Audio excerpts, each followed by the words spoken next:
Ce journal vous est offert par le FPI, Fonds de promotion de l'industrie, votre partenaire privilégié pour la réussite de vos projets.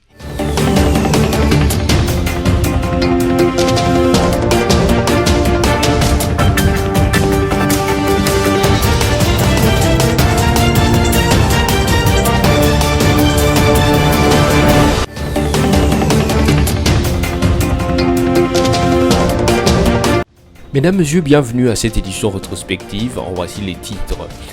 Le président de la République, Félix-Antoine Tshisekedi Tshilombo, a procédé au cours de cette semaine finissante à l'inauguration d'une nouvelle usine de recyclage de bouteilles plastiques à Kinshasa. Et puis, lors de son séjour à Goma au Nord Kivu, le Premier ministre Jean-Michel Sama Lukonde Kyenge a réuni la presse pour expliquer le pourquoi de sa mission dans cette partie de la République démocratique du Congo. Enfin, l'augmentation de prix de produits de première nécessité est toujours constatée à travers la capitale, chose qui rend encore plus difficile la vie des Kinois.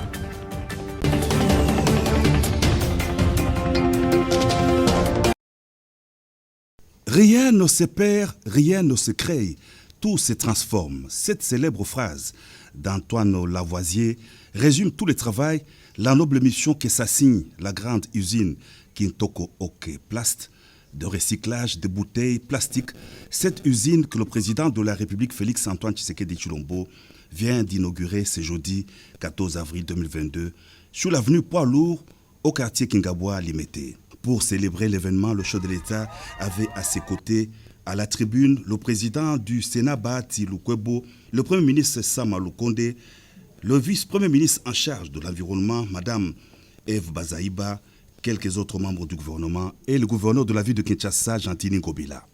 Récolter les déchets plastiques, les recycler, les valoriser et en faire une source de revenus et non des nuisances, c'est le schéma auquel procède l'usine Kintoko Ok Plast. Le gouverneur de la ville de Kinshasa, Gentini Ngobila, s'en réjouit. Ce schéma s'inscrit dans la lutte que l'hôtel de ville mène dans le cadre de Kinbopeto face à l'envahissement, notamment des déchets plastiques dans les modes de vie des Kinois. Il a salué la conclusion du partenariat public-privé avec l'entreprise Ok Plast du groupe Angel Cosmétiques, partenariat qui s'inscrit dans la vision du président de la République prônant le peuple d'abord. 15 millions d'euros, c'est l'enveloppe globale d'investissement de cette usine. La présence du chef de l'État à la cérémonie d'inauguration de Kintoko, entendez Kinshasa Kitoko, est un signal fort du nouvel élan de partenariat public-privé sous son impulsion depuis son avènement à la magistrature suprême, a souligné Mehdi Atié, directeur général de Ok Plast, dans son mot de circonstance. Il a exprimé l'engagement de son entreprise à préserver l'environnement, à offrir aux Kinois un cadre de vie sain. L'usine Kintoko Ok Plast a la capacité de traitement de 50 tonnes de déchets de bouteilles plastiques par jour. Motif de satisfaction pour la vice-première ministre, ministre en charge de l'environnement et du développement durable Eve Bazaïba. Il s'agit d'un partenariat de taille conclu avec Ok Plast du groupe Angel Cosmétiques qui s'avère une des solutions, une alternative efficiente au mécanisme de gestion des déchets plastiques, a-t-elle indiqué. Le président de la République a suivi attentivement les différentes allocutions des circonstances avant de procéder à la coupure du ruban symbolique inaugurant officiellement l'usine Kintoko Ok Plast de recyclage de bouteilles plastiques. Le chef de l'État, Félix-Antoine Tshisekedi Tshilombo, a ensuite visité l'usine, une unité de production disposant des machines innovantes de la dernière génération, sous les explications du directeur général de Ok Plast. L'usine de Kintoko est la deuxième en Afrique après celle du Nigeria et la première en Afrique centrale.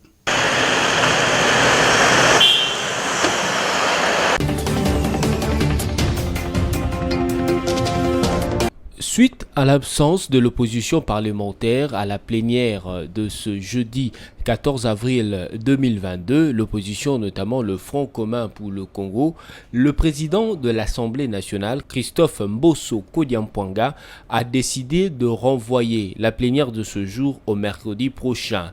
Cette plénière devait se consacrer à la révision de la loi électorale. Les speakers de la Chambre basse du Parlement a donné une autre raison, c'est que plusieurs propositions d'amendement de la loi électorale ont été déposées au bureau de la Chambre basse du Parlement, ce qui rend abondante la matière à examiner. Pour permettre aux différents groupements politiques de se mettre d'accord sur les options à lever, il leur accorde du temps pour se concerter. Votre bureau vous propose que ce débat soit reporté à mercredi pour des raisons suivantes. Deux essentiellement. Nous sommes tous des acteurs politiques. Même ceux qui sont sortis, il faut leur donner un temps de revenir. Il faut qu'ils reviennent. Nous n'avons rien inventé. C'est une initiative des collègues que nous soumettons à l'ensemble des honorables députés. Comme ça concerne notre avenir à tous, l'avenir de notre pays, il est bon que nous soyons animés de minimum de patience et de donner le temps aux collègues qui se sont fâchés de revenir à la raison. Rappelons que les députés nationaux du Front commun pour le Congo ont boycotté la séance plénière de ce jour en accusant l'Assemblée nationale d'être une caisse de résonance du président de la République et de son gouvernement.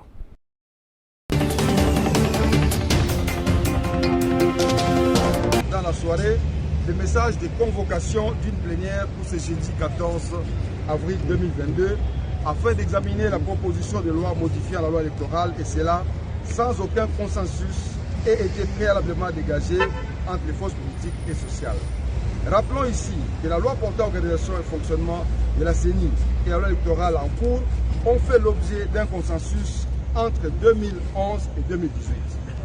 Nous rappelons à l'opinion publique que les réformes électorales doivent faire l'objet d'un très large consensus entre tous les acteurs concernés afin d'éviter au pays des élections chaotiques, sources de frustration et de conflits. Il sied de rafraîchir la mémoire de la population congolaise et de la communauté internationale que l'actuel régime s'est illustré par la violation intentionnelle de la Constitution et des lois de la République, ceci en vue de préparer la tricherie aux élections de décembre 2023.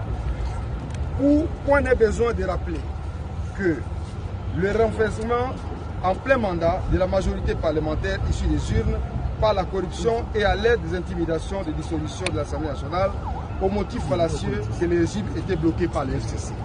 Heureusement que depuis lors, les Congolais ont fini par comprendre qu'il s'agissait plutôt de l'incompétence des nouveaux dirigeants, comme en témoigne la dégradation constante de la situation politique, économique, sociale et sécuritaire de notre pays. 2. Le renouvellement des juges de la Cour constitutionnelle au mépris des dispositions légales en vigueur, dans le seul but de mettre en place un cadre qui va avaliser la tricherie que le pouvoir actuel entend orchestrer lors des élections à venir.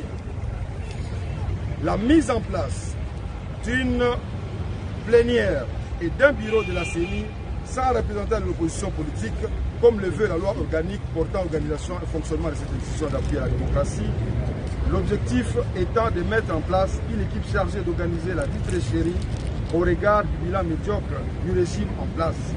Hausse généralisée des prix des produits de première nécessité, pénurie des produits pétroliers rendant les transports des biens et des personnes chaotiques, prolifération des cas de détournement des deniers publics, détérioration sans précédent des conditions de vie.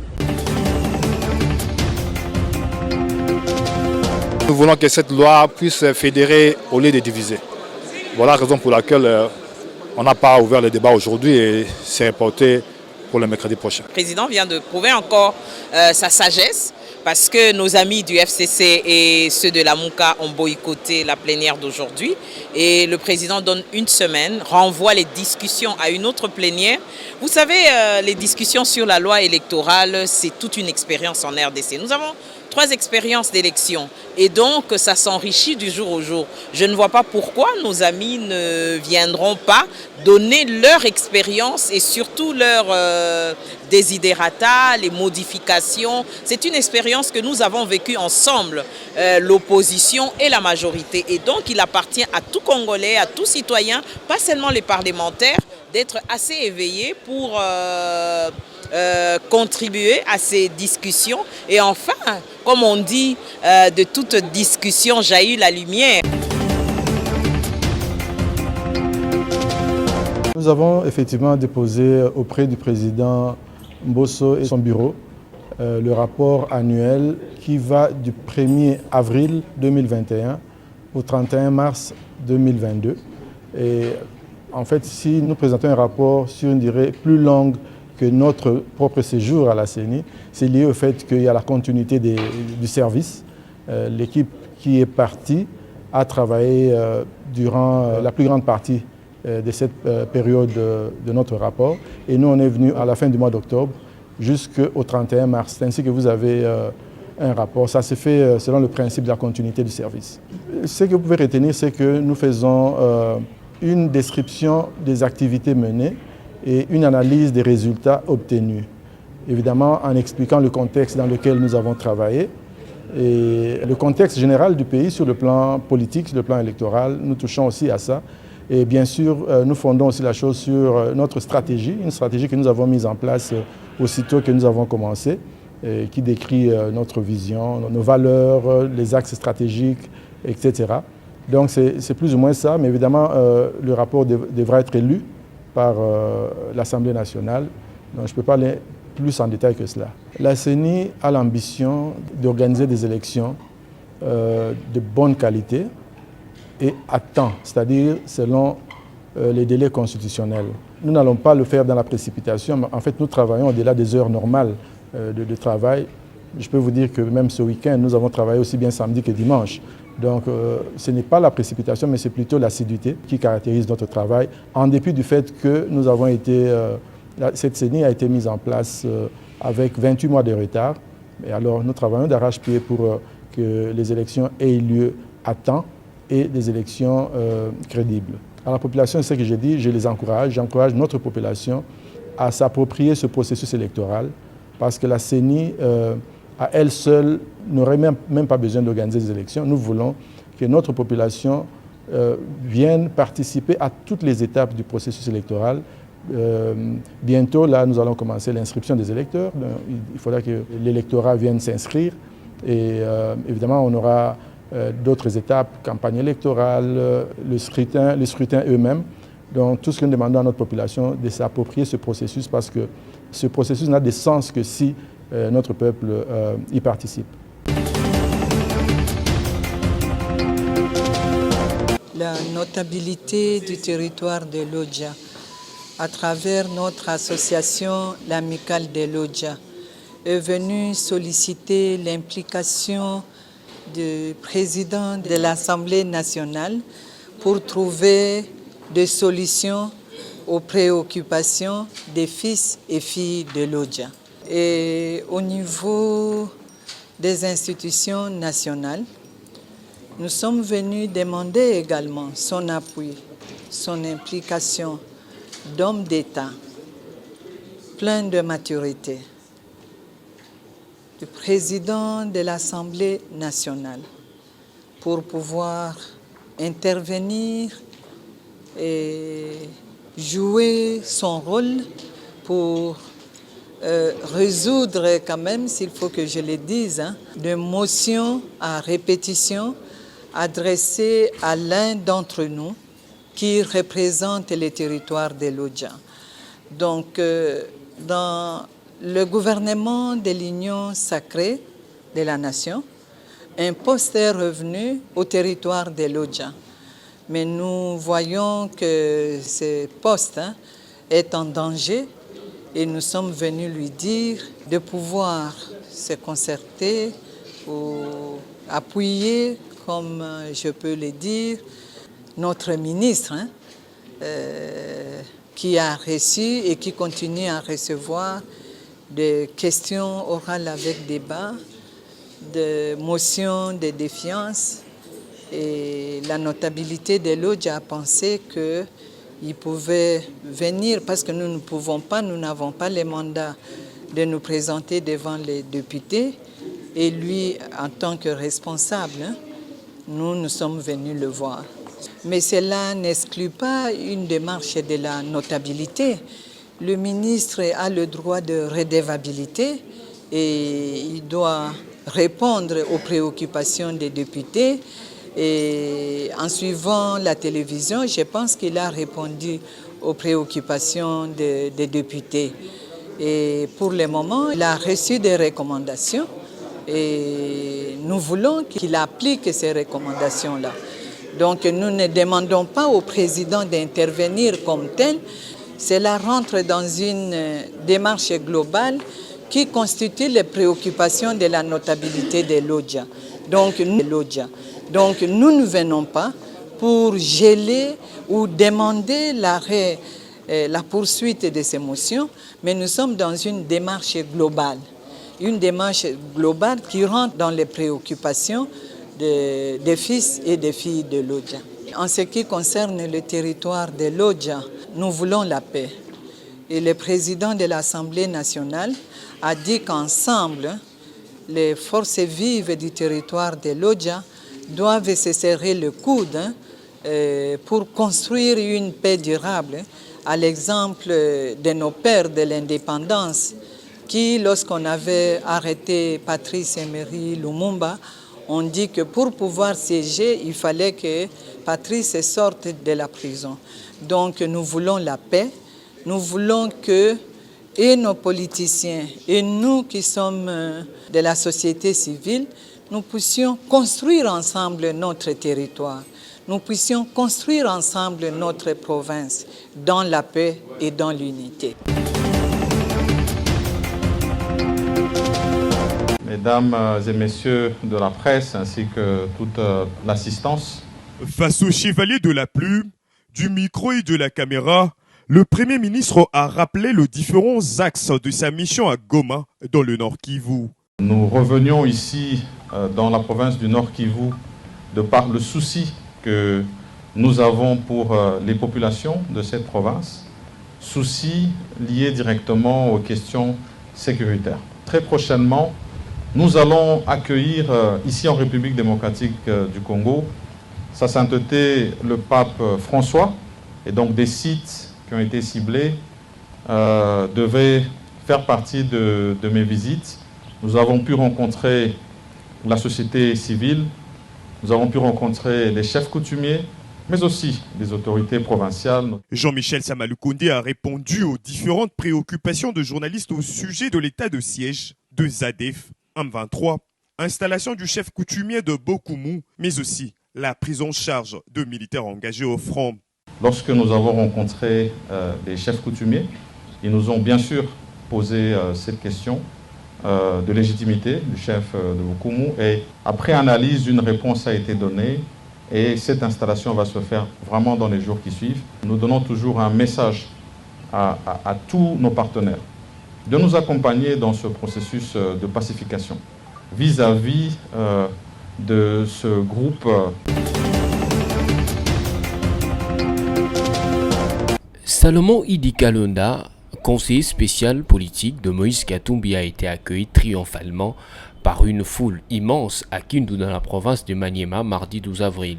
Ce cadre d'ensemble pour la République était accompagné du coordonnateur de la cellule d'appui d'implantation de cette formation politique, Olivier Kamitatou, Kindu était en ébullition, c'est à l'arrivée de Salomon Kalonda qui est venu pour baliser le chemin de son leader Moïse Katumbi. Dans son fief, toutes les couches sociales de la population se sont mobilisées pour un accueil à la hauteur de cette personnalité stratégique de Katumbi. De bon augure pour sa formation politique Ensemble pour la République et son potentiel candidat aux élections présidentielles de 2023. La présidentielle, les législatives et les provinciales de 2023 RDC annonce déjà ses couleurs avec une campagne électorale qui sera mouvementée l'année prochaine. Différents états-majors dans l'arène politique congolaise sont dans une certaine répétition générale en attendant le moment M dans une année.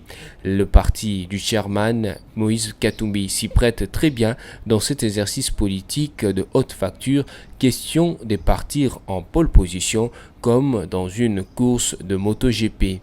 Qui veut aller loin ménage sa monture, dit-on.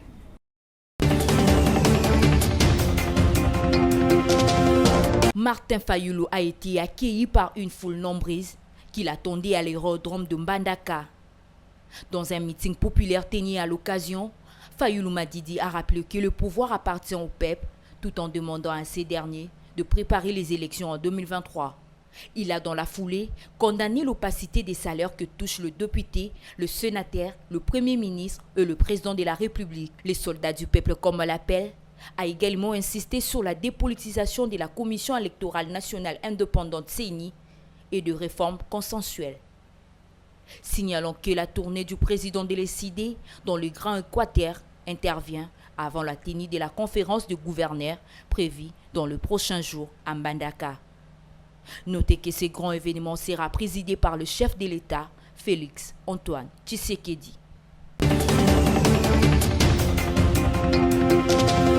Une fois de plus, les forces armées ont pris de l'ascendance sur les forces du mal en Ituri. Les vaillants militaires de forces armées ont libéré 4 membres de la task force, dont Thomas Lubanga, grâce à l'opération dénommée le Tombeau est vide, menée par les unités spéciales de l'armée vers 2h du matin de ce mardi 12 avril dans le secteur de Walendu Djati, en territoire de Djougou. Ces 4 ex-otages ont été présentés au gouverneur militaire avec les 4 autres relâchés ULIAP. Thomas Lubanga, coordonnateur de la task force, félicite les forces armées pour leur professionnalisme lors de ces opérations. L'émotion est tellement grande que je manque de mots pour remercier et féliciter notre armée. Nous étions dans le goulot d'étranglement. Il n'y avait plus d'issue pour nous. Vu les enchères qui étaient montées autour de nos personnes, nous constituons pour nos ravisseurs des trophées avec lesquels ils pouvaient faire des chantages autant qu'ils le voulaient.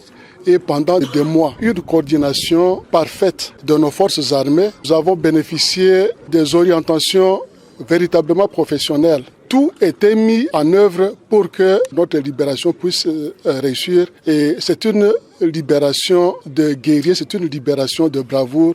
Et franchement, la task force est fière de notre armée. Une libération saluée par les habitants de l'Ituri. Je remercie Dieu parce que nos leaders détenus depuis des mois par les éléments des Codeco sont de retour parmi nous. En tout cas, ça fait notre joie. Pour les gouverneurs militaires de la province de l'Ituri, l'opération menée par les forces armées ayant abouti à la libération de 4 otages est un signal fort aux groupes armés car on ne combat jamais la République, a dit le lieutenant-général Luboya Kashamadjoni, commandant des opérations. L'État reste toujours l'État. On ne peut pas combattre l'État. Quel que soit le temps, l'État a toujours les moyens pour rétablir l'ordre. Nous avons voulu montrer que nous, on n'est pas pour la destruction, nous, on est pour la construction. Voilà pourquoi est-ce que nos forces spéciales sont allées là-bas avec des consignes bien spécifiques. Allez, ne tuez pas, prenez seulement nos gens, revenez avec eux. Et voilà les armes des gardiens. Disons-le, cette opération menée par l'armée régulière pour libérer les otages s'inscrit dans le cadre de sa mission régalienne. Signalons que les forces armées viennent d'être renforcées avec les armes d'appui pour galvaniser les opérations de neutralisation contre les groupes armés locaux et étrangers à l'esprit et à la lettre de la volonté manifeste du président de la République, commandant suprême des forces armées et de la police nationale congolaise, Félix Tshisekedi Tshilombo.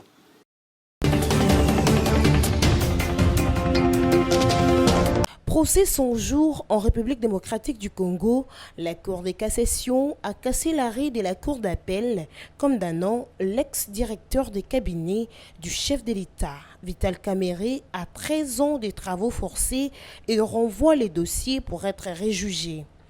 Pour la Cour de cassation, la Cour d'appel a violé l'article 104 du Code des procédures pénales en examinant les dossiers alors qu'ils n'étaient pas en état.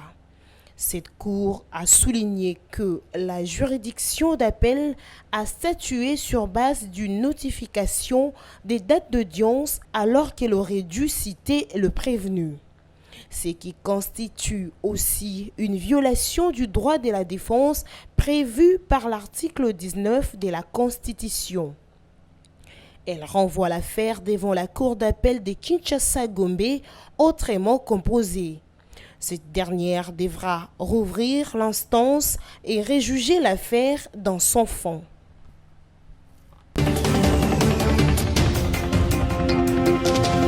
Depuis les années Mobutu, où on a assisté au ravalement de mœurs dans le mur zaïro-congolais et à l'enracinement de la République bananière au Zaïre-Congo, les Congolais attendaient, comme la venue du Messie, le chef de l'État qui cicatrisera la plaie de l'impunité qui encourage les malversations financières dans notre pays.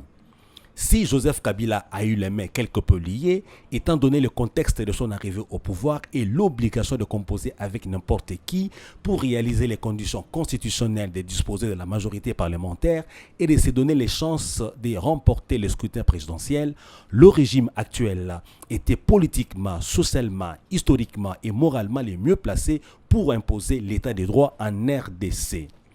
Alors que les suspicions pèsent sur le personnel de la présidence de la République sur l'utilisation de fonds destinés aux travaux du programme d'urgence des 100 premiers jours du chef de l'État, les Congolais ont jubilé lorsque des procès ont été organisés et que des condamnations ont été prononcées. Les Congolais se sont dit qu'avec l'incarcération même des grands du régime, un signal fort était largué contre tous les dissolus et impénitents politiques de la RDC et qu'en revanche, le pays se porterait mieux puisque les corrupteurs et détourneurs des deniers publics seraient dissuadés de réaliser leur forfait. Après les procès dits du programme des 100 jours, d'autres arrestations ont été enregistrées. Cependant, avec certaines libérations des cadres, dont quelques-uns ont été même acceptés au sein de l'Union sacrée, l'opinion a commencé à réfléchir et à déchanter. Le peuple était-il relégué dans les oubliettes au profit des finalités politiques inavouées ? À quoi auront servi les efforts si médiatisés de l'instauration de l'état de droit dans sa façade judiciaire? Les procès qu'il y a eu étaient-ils des stratégies pour cacher au public les vérités de la partie immergée de l'iceberg? Le peuple déchante et veut que les procès qui s'organisent contre les auteurs de malversations et magouilles dissuadent à jamais tous ceux qui tirent la RDC vers le bas. Loin de nous la pensée de noircir ceux qui ne sont pas noirs en réalité et qu'on a présenté à tant que tel par extrémisme politique ou par tout autre objectif pour sauver les apparences.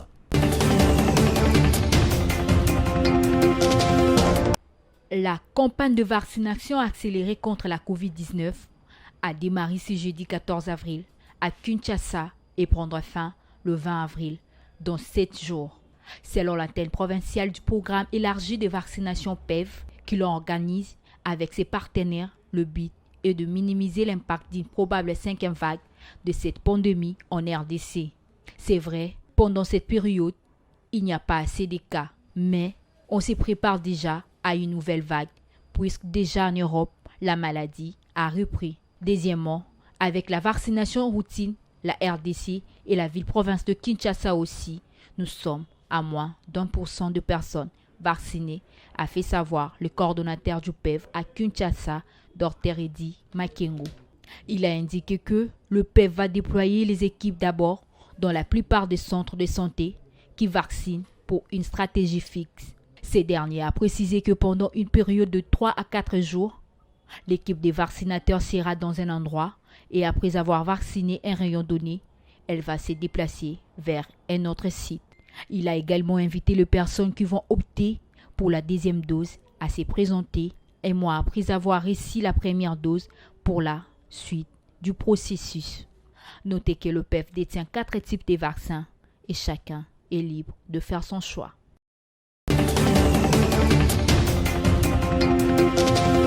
Les prix du pain, communément appelé Kanga Journée, produit par la boulangerie Pain Victoire, augmente de jour en jour.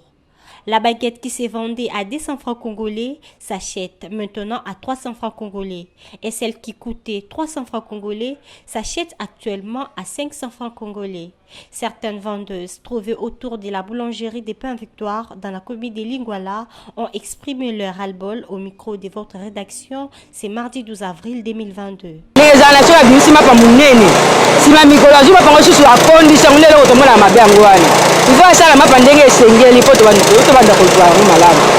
Ekomi ya sengisa ya 3 sekondi makasi oya sengisa babimisaki na ebandeli toboyaki yango siko tomoni achango milaina ya munene yango tozwango toza na posa pe toteka yango biso nyonso tozwaki yango tozoteka lipa wana. Signalons que la hausse des prix de certains produits sur le marché à travers l'ensemble du territoire national inquiète beaucoup la population et certains se demandent s'il y a des autorités compétentes dans ces pays pour les soustraire à cette souffrance.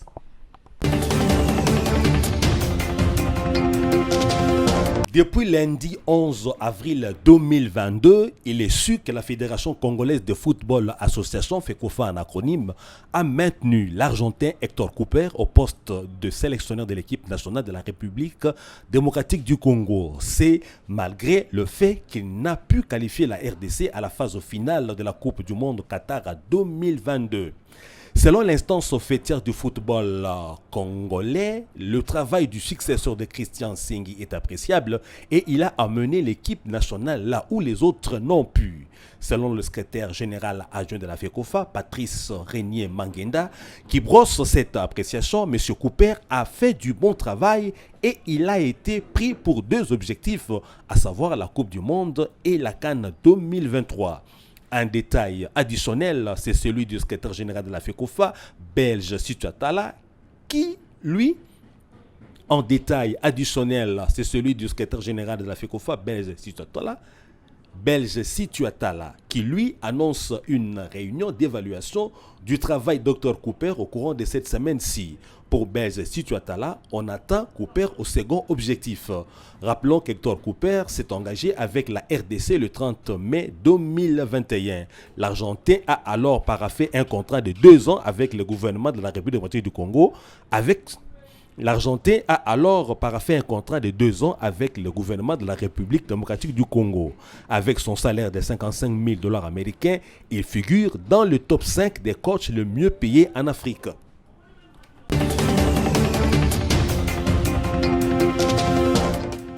Place à présent au rappel des principaux titres. Le président de la République, Félix-Antoine Tshisekedi Tshilombo, a procédé au cours de cette semaine finissante à l'inauguration d'une nouvelle usine de recyclage de bouteilles plastiques à Kinshasa. Et puis, lors de son séjour à Goma au Nord Kivu, le Premier ministre Jean-Michel Sama Lukonde Kyenge a réuni la presse pour expliquer le pourquoi de sa mission dans cette partie de la République démocratique du Congo.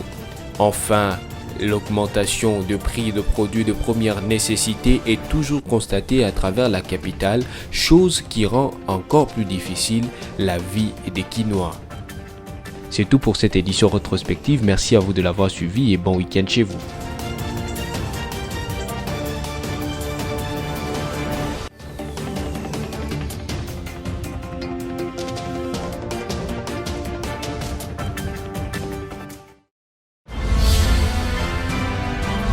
Ce journal vous a été offert par le FPI, Fonds des promotions de l'industrie, votre partenaire privilégié pour la réussite de vos projets.